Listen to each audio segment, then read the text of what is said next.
Here are 4 steps to decorating your Mini-THON. First, it is recommended that your Mini-THON has a theme so that planning for decorations is as easy as possible. Step 1. Use Pinterest. Pinterest is easy to use and a great way to visualize your decorations before you actually make them. You simply search for photos, topics, or techniques, and you will get hundreds of helpful results.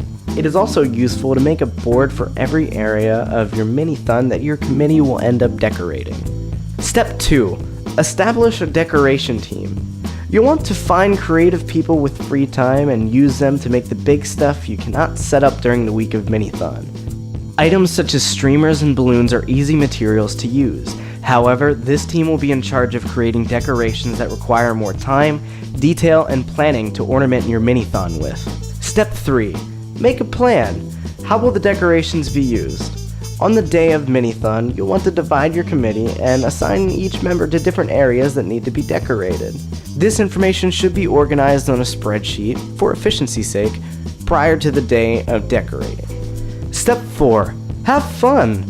Decorations can look amazing, but Mini-THON isn't just about balloons and posters. Remember that decorating is meant to make the atmosphere even more fun, so it doesn't have to be perfect.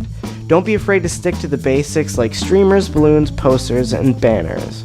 If your school doesn't have a theme, just decorate with official THON colors, which are blue, white, or gold.